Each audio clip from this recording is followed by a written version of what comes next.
ఈ పాట నాకు బాగా గుర్తు. మా జయమ్మ చిన్నమ్మ బాగా పాడింది ఈ పాట.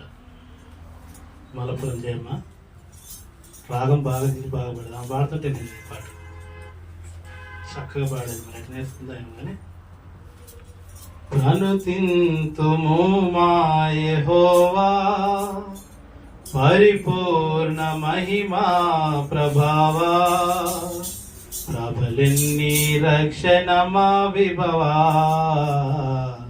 ప్రబలిన్ని రక్షణ మా విభవా నేను నిదురాబోయి మేలు కొందును నేను నిదురాబోయి మేలు కొందును నా పైన 10,000 మోహరించినను నా పైన 10,000 మోహరించినను నన్నెన్నాడు వెరువాబో నన్నెన్నాడు వెరువాబో అనుతింతుము మా యెహోవా పరిపూర్ణ మహిమా ప్రభావా ప్రబలిన్ని రక్షణ మా విభవా ప్రబలిన్ని రక్షణ మా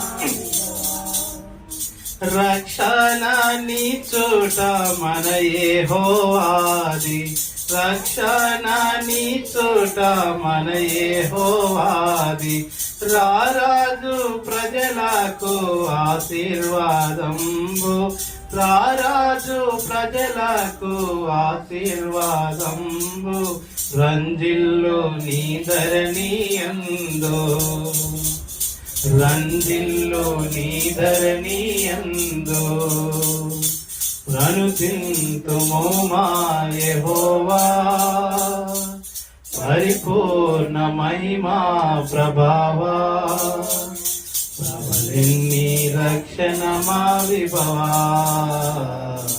ప్రబలిన్ని రక్షణ మా విభవా. దయచేసి కూర్చోండి. బల కొరకైనటువంటి హెచ్చరికల్లో భాగంగా మనము మార్కు సువార్త 9వ అధ్యాయం 40వ వచనము చదువుకుందాం. Mark gospel chapter 9 verse 40. Mark సువార్త 9వ అధ్యాయము 40వ వచనాన్ని మనందరం కలిసి చదువుకుందాం. మార్కు సువార్త 9వ అధ్యాయము 40వ వచనాన్ని అందరం కలిసి చదువుకుందాం. మనకు విరోధి కానివాడు మన పక్షముగానున్నవాడే. మళ్ళా చదువుదాం ఒకసారి. మనకు విరోధి కానివాడు మన పక్షముగా నున్నవాడే. ప్రార్థన చేద్దాం.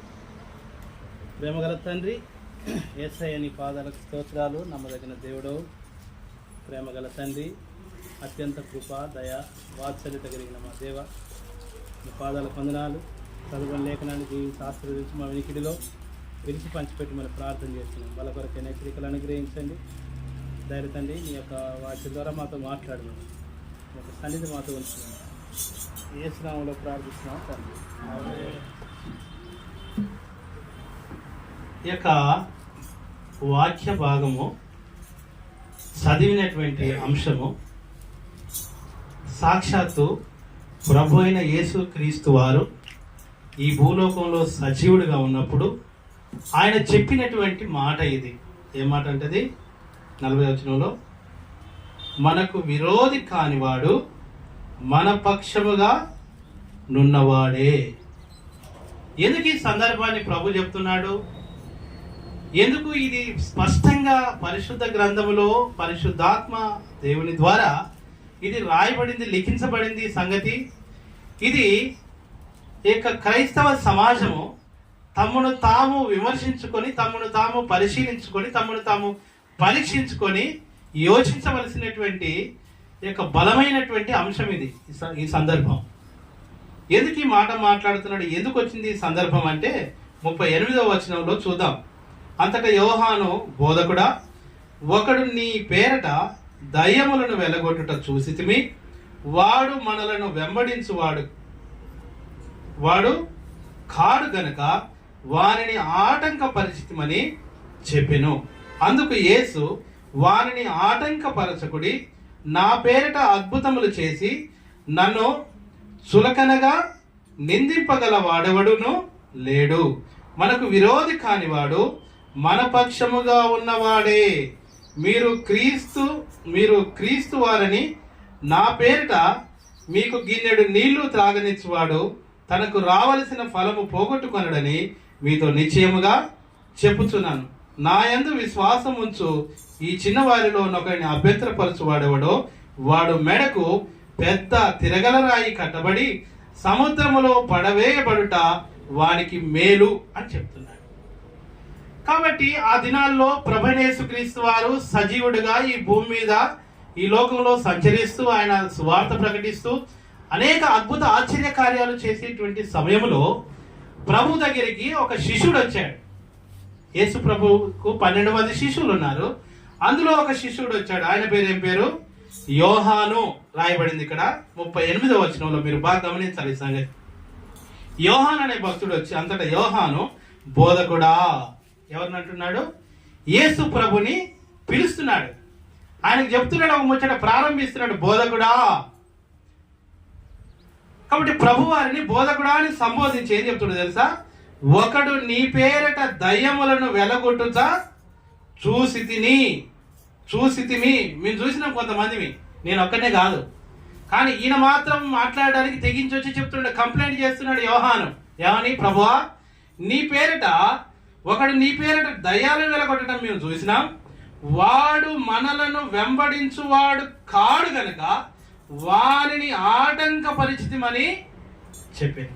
ఈనాడు ఇలాంటి అభ్యంతరకరమైనటువంటి సంగతులు సార్వత్రిక సంఘాల్లో చాలా కలవరమైనటువంటి పరిస్థితులు తీసుకొస్తున్నాయి. మీరు బాగా గమనించాలి. కాబట్టి ఈనాడు చూడండి, ఒకప్పుడు సార్వత్రిక సంఘములో ఐక్యత, ప్రేమ, సమాధానము, కలగలుపుకునేటువంటి తత్వము, వాడు ఎవడైనా కూడా వాడిని ఆదరించి ప్రేమించి వాడిని ప్రేమతో జాలిగా దగ్గర తీసుకునేటువంటి సందర్భాలు ప్రారంభ దినాల్లో. కానీ భక్తి ముదురుతున్న కొద్దీ, కాబట్టి విశ్వాసం ముదురుతున్న కొద్దీ ఇక సార్వత్రికంలో వచ్చినటువంటి భయంకరమైనటువంటి కలవరం ఏంటంటే, వీడు మన పక్షం వాడు కాడు. వీడెవడు? వీడు వేరేవాడు, మన సహవాసం వాడు కాడు వీడు. కాబట్టి వీని దగ్గరికి వెళ్ళకూడదు, వాడిని మన దగ్గరికి రానియకూడదు. వీడెవడు మరి? వీడు పాకిస్తానోడా, ఆఫ్ఘనిస్తానోడా, దేశ ఉగ్రవాదా, లేకపోతే ఇతర ఇక శత్రు దేశాలకు సంబంధించినోడా? కాడే. ప్రభే చెప్తున్నాడు స్వయంగా. ఏమంటున్నాడు చూడండి, అక్కడ దేవుడు స్వయంగా చెప్తున్న మాట మనం కనుక ఒకసారి గమనిస్తే, ఇక్కడ ప్రభు చెప్పేటువంటి చక్కటి మాట 39వ వచనంలో, అందుకు యేసు, వారిని ఆటంకపరచకుడి, నా పేరిట అద్భుతములు చేసి నన్ను చులకనగా నిందింపగలవాడెవడునూ లేడు. కాబట్టి మనకు విరోధి కానివాడు మన పక్షముగా ఉన్నవాడే. కాబట్టి వాడు ఎవరి పేరిట దయ్యాలు ఎలగొడుతున్నాడు? యేసు పేరిట దయ్యాలు ఎలగొడుతున్నాడు. యేసుక్రీస్తు పేరిట వాడు దయ్యాలు ఎలగొడుతున్నాడు. వేరే వాళ్ళ పేరు మీద ఎలగొట్టట్లే, వేరే వాళ్ళ నామాన్ని ఉచ్చరించి దయ్యాన్ని వెలగొట్టట్లే. యేసు నామములో ఈ యొక్క దయ్యం వెళ్ళిపోవునుగా కానీ ఆజ్ఞాపిస్తున్నాడు యేసు నామములో. కాబట్టి నా పేరును వాడుకొని నన్ను చులకనగా చూసేవాడు ఎవడు కూడా ఈ భూమి మీద ఉండడయ్యా. కాబట్టి మీరు ఆయన్ని ఆటంకపరచొద్దు. మనకు విరోధి కానటువంటి వాడు మన పక్షం ఉన్నవాడే. వాడు కూడా యేసు నామములోనే ప్రార్థిస్తున్నాడు, వాడు కూడా యేసు నామములోనే ఆరాధన చేస్తున్నాడు, వాడు యేసు నామములోనే ప్రభు యొక్క శరీరము రక్తాన్ని వాడు పైకెత్తి ప్రార్థన చేస్తున్నాడు. వాడు యేసు నామములోనే అన్ని కార్యాలు కూడా చేస్తున్నాడు. కాబట్టి వాడు మనకు విరోధి కాడయ్యా. మీరు ఏ కోశాన కూడా వాడిని మీరు అభ్యంతరపరచకూడదు అంటే ఆనాడు శిష్యులకి అర్థం కాలే. అర్థం కాక మరలా దాని గురించి కంప్లైంట్ చేస్తా ఉన్నారు. అయ్యా, ఒకడిని నామపేట దయ్యాలు వెలగొడుతున్నాడు, వాడిని మేము అభ్యంతరం చేసినాం. రే, నువ్వు మమ్మల్ని వెంబడించేవాడివి కాదు, నువ్వు మా ఫెలోషిప్ కాదు, మా సహవాసం కాదు, మా గుంపులో చేరినటువంటి వాడిని కాదు, మా నుంచి నువ్వు వేరుగా ఉన్నావు, నువ్వు ఒంటరిగా ఉన్నావు, నీకు ఎలాంటి సహాయం సహకారం లేదు, నీకు ఎలాంటి అండ ఆదరిక లేదు, నువ్వు ఒంటరి వాడివి, నువ్వు ఏకాకివి, కాబట్టి మా పేరు నువ్వు వాడుకోకూడదు, మా ఫెలోషిప్ పేరు నువ్వు చెప్పుకోకూడదు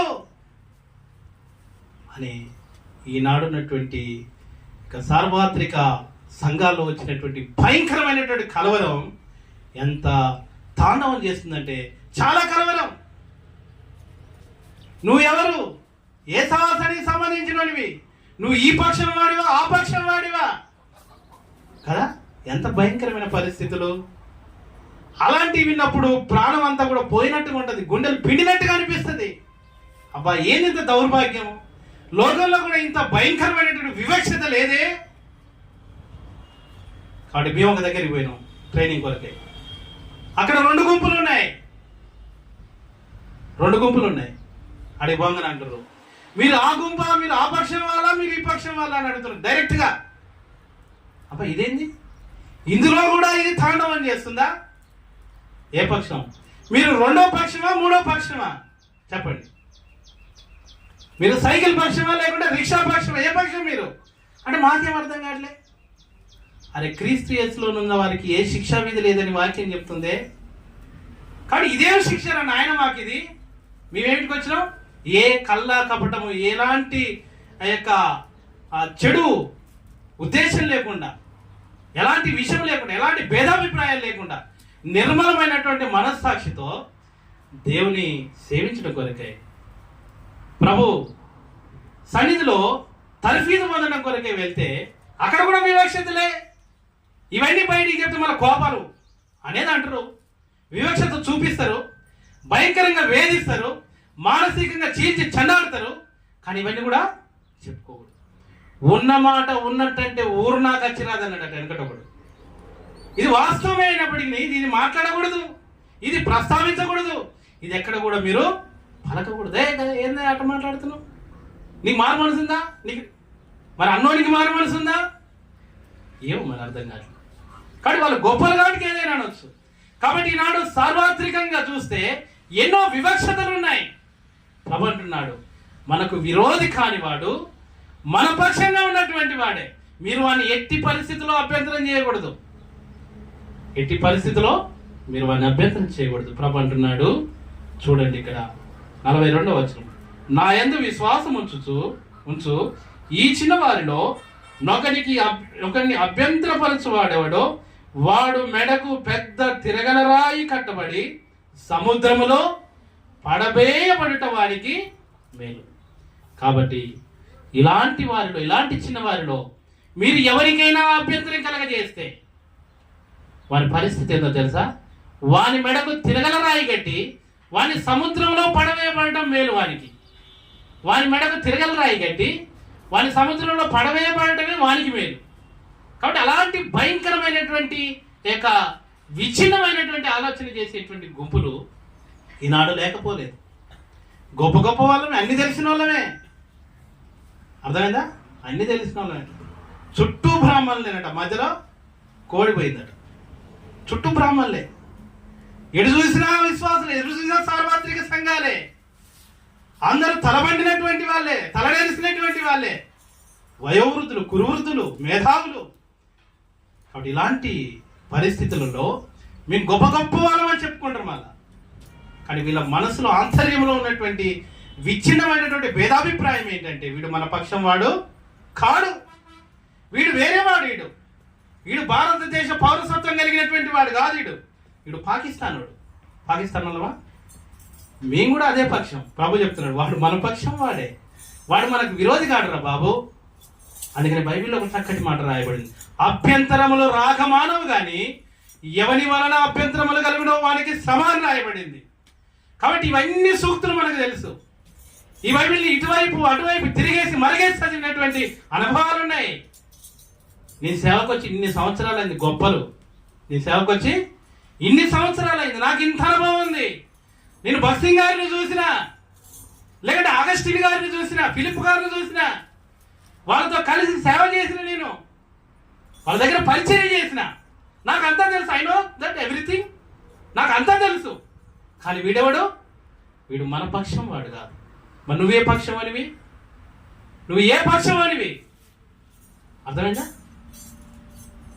నా తల్లిదండ్రులు, నా తాతలు, మా తల్లిదండ్రులకు మేమంతా కూడా మేము కూడా పుట్టినాం కదా. మరి వివక్షత ఎక్కడి? అక్కడ నువ్వు కదా మాట చెప్పాల్సింది. ఎవరు చెప్పాలి తెలుసా? నిన్ను నన్ను పుట్టించినటువంటి దేవుడు చెప్పాలి ఆ మాట. వీడు మన పక్షం వాడు కదా ఆయన చెప్పాలి.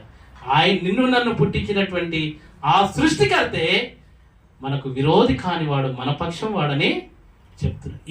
ఇదేం తలంపు అంటే ఇది అపవాది తలంపులు, విచ్ఛిన్నం చేసేటువంటి తలంపులు. అర్థమైందా?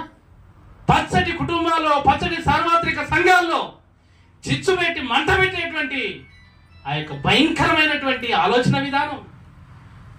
ఇలాంటి ఆలోచన విధానాల ద్వారా, ఇలాంటి వ్యక్తుల ద్వారా ఇలా సార్వత్రిక సంఘాలు విచ్ఛిన్నమైపోతున్నాయి. ఐక్యత లేదు, ప్రేమ లేదు, సమాధానం లేదు, గౌరవం లేదు. ఒక వ్యక్తి ఎదురు పెడితే తలెత్తుకొని ఆ వ్యక్తి ముఖం చూసేటువంటి ధైర్యం లేదు. తలదించుకొని వెళ్ళిపోయే పరిస్థితి, తొలగి వెళ్ళిపోయేటువంటి పరిస్థితి ఎందుకు వచ్చింది? కయ్యనుకు వచ్చినటువంటి ఆలోచన. కాబట్టి ఒకడు మంచిగా వారి పనేదో వాడు చేసుకొని పడుతుంటే కళ్ళు వారవా అన్నమాట. వాని మీద బురద చల్లటం, వాని మీద రాళ్ళు వేయటం. ఎందుకు? నీ పని నువ్వు చేసుకోరా. కాబట్టి కూసే గాడిద వచ్చి మేసే గాడిదని జడగొట్టిందట వెనకట. అర్థమైందా? కూసే గాడిది మేసే గాడిదని వచ్చి జడగొట్టిందట. కనుక ఇలాంటి గాడిదలు కూడా ఉంటాయి, సార్వత్రికంలో ఇలాంటి గాడిదలు కూడా ఉంటాయి. కాబట్టి బైబిల్లో ఒక గాడిద ఉంది, యేసు ప్రభుని మోసుకొని పోతా ఉంది. ఎవరు మోసుకుపోతుంది? లోక రక్షకుడైనటువంటి ప్రభు అయిన యేసుక్రీస్తు వారిని మోసుకెళ్ళేటువంటి గాడిద పిల్ల. ఇదిగో నీ రాజు వచ్చుచుండే సియోన్ కుమారి సంతోషించు, యెరూషలేము కుమారి ఉల్లాసించు. కాబట్టి యేసు ప్రభుని మోసుకొని పోయేటువంటి గాడిద లాగా ఉండాలి మనం. అర్థమైందా? కానీ ఆ యొక్క సేన అనేటువంటి దయ్యాలు వెళ్ళి ఆ యొక్క పందులు జరబడితే ఆ పందులు పోయి సముద్రంలో పడి సచ్చిన పందుల్లాగా ఉండకూడదు. అలాంటి ఆలోచన ఉండకూడదు. పందులది అసహ్యకరమైనటువంటి ఆలోచన. అక్కడ గాడిదది లోక రక్షకుని మోసుకుపోయేటువంటి ఆ యొక్క గుణగణాలు నీ లోపల నా లోపల ఉండాలి అలాంటివి. కాబట్టి ఇంత చెప్పుకొని, ఇంత చరిత్ర కలిగి, ఇంత బతికి చివరాఖరికి ప్రభు వచ్చేసరికి వీడు మన పక్షం వాడు కాదు, వాడు మన పక్షం కాదు, వాడు కాదు, వాడు మనోడు కాదు, వీడు నువ్వేమని నేనేమని. ప్రభు వచ్చేసరికి ఇంత బతికి ఇంటెనక చచ్చినట్టయింది. అర్థమైందా? బుద్ధి నేర్పవలసినటువంటి, సబబు బేసబబు నేర్పవలసినటువంటి, విచక్షణ నేర్పవలసినటువంటి, మంచి చెడులు యోచించి మంచి సలహాలు ఇవ్వవలసినటువంటి, అనుభవం ఉన్నటువంటి, జ్ఞానం ఉన్నటువంటి, మేధావులైనటువంటి, విశ్వాసంలో తలబండినటువంటి వాళ్ళు ఎంతోమంది ఇలాంటి నీచమైనటువంటి ఏక కింది స్థాయి ఆలోచన చేస్తూ ఉన్నారు.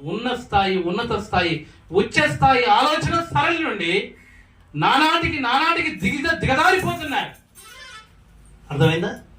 మన స్థితిని బట్టి రాయబడిన ప్రకారంగా అభ్యంతరాలు రాక మానవు, అభ్యంతరాలు వస్తానే ఉంటాయి. కానీ అది ఎవరి వలన వస్తుందో వానికి శ్రమ అని రాయబడింది. మన వలన ఇతరులకు అభ్యంతరాలు రాకుండా చూసుకుందాం. అభ్యంతరాలు రానియకూడదు సాధ్యమైనంత వరకు. కాబట్టి మనకు నష్టం జరిగినా పర్వాలేదు, ఇతరులకు క్షేమంగా ఉండాలన్నట్టు కోరుకునేటువంటి మంచి నిర్మలమైన మనస్సాక్షి నీకు నాకు ఎప్పుడైతే వస్తుందో అప్పుడు మనం బాగుంటాం, మన చుట్టూ ఉండే వాళ్ళు బాగుంటారు. ఇక్కడ లోకంలో ఒక సామెత ఉంది, అందరూ బాగుండాలి, అందులో నేనుండాలి. ఇలాంటి ఉచ్చ స్థాయి, ఉన్నతమైనటువంటి స్థాయి ఆలోచన విధానము లోకంలో కావచ్చు, క్రైస్తవ సమాజంలో కావచ్చు, సార్వత్రికంలో కావచ్చు, ఎక్కడైనా కూడా మానవాళి జీవిత విధానంలో ఇలాంటి ఆలోచన సరళి విధానం కలిగి ఎవడైతుంటాడో వాడు నెమ్మదిగా ఉంటాడు, కాబట్టి మంచిగా ఉంటాడు, కాబట్టి సుఖంగా ఉంటాడు, సంతోషంగా ఉంటాడు. మనకు తెలిసిన ఎన్నో వాక్యాలు. మనము నెమ్మదిగాను సుఖముగాను ఉండే నిమిత్తమై మనుషులందరి కొరకు, రాజుల కొరకు, అధికారుల కొరకు ప్రార్థన చేయమని రాయబడి ఉంది. మనం మంచిగా ఉండాలంటే ఏం చేయాలి? ఫస్ట్ ఇతరులు బాగుండాలని ప్రార్థన చేయాలి, ఇతరులు బాగుండాలని కోరుకోవాలి, ఇతడు ఒక ఉన్నతమైనటువంటి ఎదుటివాడు ఉన్నతమైనటువంటి స్థాయికి రావాలని కోరుకోవాలి. కాబట్టి మా నాన్న ఎప్పుడు ఒక మాట అంటుండేవాడు, నేను నష్టపోయినా కానీ ఇతరులకు నేను నష్టం కలిగించలేదని. ఎప్పుడు అదే మాట, నేను నష్టపోయినా కానీ నేను ఒకరికి నష్టం చేయలేదు. అది ఎంత గొప్ప మాట అంటే అప్పుడు అర్థం కాలేదు నాకు. కానీ మా నాన్న ప్రాక్టికల్గా అట్లనే బ్రతికిన రోజు అవతలోనికి నష్టం జరగనీయలేదండి. అవసరమైతే చేతనైన సహాయం చేసేది. అది ఎంత కఠినమైన పరిస్థితి అయినా పర్వాలేదు. ఎన్నో సందర్భాల్లో ఎన్నో ఆధారాలు ఉన్నాయి, ఎన్నో రుజువులు ఉన్నాయి. నేటికి కూడా మా నాన్న శత్రువులను సైతం ప్రేమించి ఎదుటివానికి ఆపదైందంటే ఆయన పరిగెత్తుకొని పోయేటాడు. ఇంట్లో పిల్లల్ని భార్యను వదిలిపెట్టిపోయేటాడు. ఒకనొక సందర్భంలో మా నాన్న ఒకరోజు నైట్ భయంకరమైనటువంటి ఒక విపత్తు, యాక్సిడెంట్ జరిగితే మమ్మల్ని వదిలిపెట్టి కబుర్లు చెప్పడానికి రాత్రి ఎక్కడో ఖమ్మం అనేటువంటి ప్రాంతానికి పోయినాడు. మా అమ్మ పిల్లల్ని వేసుకొని బిక్కుమంట భయపడుకుంటూ ఉంది ఒక్కతే. మా అమ్మ చాలాసార్లు చెప్పింది ఆ సంగతి. చాలా భయమైంది కూడా కన్నారు. చిన్న పిల్లలు మీరు, ఊరు మొత్తం కూడా భయంకరమైనటువంటి వేదన రోదనట ఆ యాక్సిడెంట్ వల్ల కదా. ఊరు మొత్తం ఉడికిపోతుంది. పోలీసు బలగాలు దిగినాయి. ఎక్కడనక్కడ మగవాళ్ళు అనేది లేకుండా తరుముతున్నారు. ఎంతో భయంకరమైన పరిస్థితి. కాబట్టి ఈ సావు కబుర్లు చెప్పడం కొరకై ఆయన తన సొంత డబ్బులు పెట్టుకొని దూర ప్రాంతానికి వెళ్ళి చెప్పి తెల్లవారిసరికి వచ్చినట్టు నైట్లో ఎట్లా ఉండాలి వీళ్ళంతా. కాబట్టి ఆయన చెప్పగలిగే మాట, నేను నష్టపోయినా కానీ నా వలన ఇతనికి నష్టము కలిగించలే, ఎదుటివానికి నేను నష్టం చేయలేదు. కాబట్టి మానవ జీవితం అంటే అలాంటి చెరగని ముద్రలు వేసుకోవాలి. చరిత్రలో మనకంటూ ఒక పేజీలో ఒక మూలకైన మన పేరుండేటట్టుగా చేసుకోవాలి. చరిత్రహీనులుగా బ్రతకూడదు, విశ్వాస ద్రోహులుగా బ్రతకకూడదు. దేవుడు బలానమ్మకమైన మంచి దాసుడు అనేటట్లుగా నేను బ్రతకాలి. ఒకరోజు ఆయన ముందు ప్రత్యక్షమయ్యేటప్పుడు సిగ్గులేని ముఖముతో ఆయనను ఎదుర్కోవడానికి సంసిద్ధంగా ఉండాలి మనం కడబూరం రోగినప్పుడు. కాబట్టి ఇదెంతో బాధాకరమైనటువంటి సందర్భాలు, ఎంతో హృదయాన్ని కలిసివేసేటువంటి సందర్భాలు, ఎంతో హృదయ విదారకమైనటువంటి అంశాలు. ఇవన్నీ కూడా అంతర్లీనమైనటువంటి అంశాలు, గోప్యమైనటువంటి అంశాలు. ఇవన్నీ కూడా బహిర్గతం చేయడానికి ఆస్కారం లేదు. అయినా కూడా హృదయం మండుతుంది. అర్థమైందా? హృదయం మండుతుంది. ప్రవక్త అన్నాడు ఇర్మియా, నా హృదయం నాలో మండుతుంది. అటు చెప్తే ప్రజలు రాళ్ళతో కొట్టి చంపేటట్టున్నారు, చెప్పకపోతే నా దేవుడు నన్ను బలవంతం చేస్తున్నాడు. ఆయన వాక్యం, ఆయన వాక్కు నా హృదయంలో ఒక మంట కలుగ చేస్తా ఉంది. కాబట్టి చెప్పక తప్పదు. అర్థమైందా? లోకంలో ఒక సామెత ఉంది, కడుపు చింపుకుంటే కాళ్ళ మీద పడుతుందని ఒక సామెత ఉంది. కడుపు చింపుకుంటే కాళ్ళ మీద పడుతుందట. కానీ పరిస్థితి ఎట్లా ఉందంటే కడుపు పగల చింపుకునేటువంటి ఆ యొక్క వేదన ఉంది, బాధ ఉంది, దుఃఖం ఉంది, నిట్టూర్పు ఉంది, నెమ్మది లేదు. కడుపులో అంతగా బాధ ఉందన్నమాట. కానీ పగల చింపుకుంటే అదంతా కూడా కాళ్ళ మీద పడుతుందేమని ఆగుతున్నాడు పరిస్థితి. కనుక ఈనాడు ఉన్నటువంటి పరిస్థితులు ఎంత దయనీయమైనటువంటి పరిస్థితులు, ఎంత భయంకరమైనటువంటి పరిస్థితులు, ఎంత సిగ్గుకరమైనటువంటి పరిస్థితులు, ఎంత శోచనీయమైనటువంటి పరిస్థితులు, ఎంత విభ్రాంతి కలిగించేటువంటి పరిస్థితులు. అటు ప్రభు అన్నాడు ఆయన రెండోసారి వచ్చేటప్పుడు, నేను మీలో విశ్వాసమును కనుగొందునా అన్నాడు. ఇక్కడ ప్రభు వచ్చినప్పుడు ఎవరికి కలిగిన దాన్ని వాళ్ళు గట్టిగా చేతబట్టుకొని ఉండాలి. ఎవరి విశ్వాసాన్ని ఎవరు పోగొట్టుకోకూడదు, ప్రభు చెప్పే మాట. కనుక ఆయన వచ్చినప్పుడు మనలో విశ్వాసం ఉండటం ఆయన చూడాలి. అప్పుడు ఆయన ప్రేమతో చేతులు దాసి ఆయన తన కౌగిట్లోకి తీసుకుంటాడు. నా కుమారుడా, లోకం పుట్టింది మొదలుకొని నా కొరకై నువ్వు ఎన్నో నిందలు పొందినావు, ఎన్నో అవమానాలు పొందినావు, ఎన్నో శ్రమలు పడ్డావు, ఎన్నో బాధలు పడ్డావు, ఎన్నో హింసలు, ఎన్నో నిందలు, ఎన్నో అవమానాలు పొందినావు. నిన్ను నీవు నష్టపరుచుకున్నావు కానీ నీవు ఇతరులను నష్టపరచలేదు. కాబట్టి నీకు నీవు దుఃఖాన్ని, ఏడుపును, బాధను దిగమింగుకున్నావు కానీ ఇతరులకు నీవు అభ్యంతరము కలిగించలేదు. ఇలాంటి సాక్ష్యం కలిగి, ఇలాంటి విశ్వాసముతో మనం ఈ లోకంలో నమ్మకంగా, ఖచ్చితంగా విశ్వాసంలో మనము స్థిరులుగా జీవించవలసినటువంటి అవసరం ఉంది. కనుక ఈనాడున్న పరిస్థితులు విశ్వాసము నుంచి తొలగిపోయేటువంటి పరిస్థితులు ఉద్భవిస్తున్నాయి. ఎక్కడి నుంచి వస్తున్నాయి ఇవన్నీ అంటే అపవాది వలన కలిగేటువంటి కార్యాలు. ఇవన్నీ కూడా శత్రువైన అపవాది వలన కలిగేటువంటి కార్యాలు. పేతురు పత్రికలో రాయబడింది, వాడు ఎవరిని మింగుదునా అని గర్జించు సింహం వలె వెదకుచూ తిరుగులాడుచున్నాడనింది. వీళ్ళు వాళ్ళనే తేడా ఏం లేదు, అందరినీ మింగడానికి వాడు రెడీగా ఉన్నాడు. శత్రువు అయిన అపవాది, విరోధి అయిన అపవాది అని రాయబడింది. ఎవరిని మింగుదునా, అర్థమైందా? ఈనాడు విశ్వాసుల్ని మింగేది, ఇప్పుడు మంచి మంచి పేరు మోసిన సేవకులను కూడా మింగుతుంది. అది వాని సమయం కొద్దిగానే ఉంది కనుక, కాబట్టి వచ్చుతున్నవాడు ఆలస్యం చేయకుండా ఆయన రాబోతున్నాడు కనుక రెండో రాకడలో ప్రభువైన యేసుక్రీస్తు వారు రాకముందే ఇక్కడ ఉన్నటువంటి మేధావుల్ని, యమహాయముల్ని అందరినీ కూడా వాడు మింగుతూనే ఉన్నాడు. ఎట్లా మింగుతున్నాడు? ఏదో ఒక రకంగా మింగుతుండు. నిన్ను కలవరం చేస్తుండు, నీ ద్వారా ఇతరులకు కలవరం ముట్టించేలాగా. కాబట్టి వాడు నిన్ను నన్ను నిమ్మలంగా ఉన్నాడు వాడు. కాబట్టి వాడు నిన్ను నన్ను కలవర పెడతాడు. అర్థమైందా? భయంకరమైన పరిస్థితులు రాబోతున్నాయి. అంత్య దినములలో అపాయకరమైనటువంటి సంగతులు సంభవింపబోతున్నాయి. కనుక మీరు అజ్ఞానుల వల్ల కాక జ్ఞానుల వలె ఉండమని చెప్పాడు ప్రభు. సమయాన్ని పోనీయక సద్వినియోగం చేసుకోమన్నాడు. కనుక కొరింథీయులకు రాసిన పత్రికలో ఒక మాట చూస్తాము. 11వ అధ్యాయంలో, మొదటి కొరింథీయులకు రాసిన పత్రిక 11వ అధ్యాయము 28వ. కాబట్టి ప్రతి మనుషుడు తను తాను పరీక్షించుకొనవలెను, అలాగు చేసి ఆ రొట్టెను తిని ఆ పాత్రలోనిది త్రాగవలెను. కనుక రాయబడిన ప్రకారంగా ప్రతి మనుషుడు తను తాను పరీక్షించుకోవాలి. ప్రభు యొక్క శరీర రక్తానికి సాదృశ్యంగా ఉన్నటువంటి ఆయన భోజనం బల్ల దగ్గరికి వస్తున్నాం, సమీపిస్తున్నాం కనుక మనల్ని మనం పరీక్షించుకోవాలి. అలాగ చేసిన తర్వాత రొట్టెను తిని ఆ పాత్రలోనిది త్రాగాలని ప్రభువాక్యం సెలవిస్తుంది. కనుక మనల్ని మనం పరిశీలించుకుందాం, మన యొక్క అంతరాత్మను మనం పరీక్షించుకుందాం. ఎలా ఉన్నాం ప్రభు సన్నిధిలో? మన యొక్క జీవన విధానం, మన విశ్వాస జీవితం, మన యొక్క ఆలోచన విధానం, మన యొక్క పరిస్థితులు ఎట్లున్నాయి? దేవుని ఎదుట సరిగా ఉన్నాయా, సరిగా లేవా? కాబట్టి ఆనాడు శిష్యులు చేసినటువంటి ఆలోచన ఈనాడు విశ్వాసులు చేయకపోలేదు, ఈనాడు గొప్పవాళ్ళు చేయకపోలేదు. కనుక అలాంటి ఆ యొక్క తలంపు అపవాది తీసుకొచ్చి పెడతాడు. వేరియేషన్, ఎడబాటు. కాబట్టి ఐక్యత అనేది లేకుండా సహోదరులు ఐక్యత కలిగి నివసించుట ఎంత మేలు, ఎంత మనోహరం అని రాయబడింది.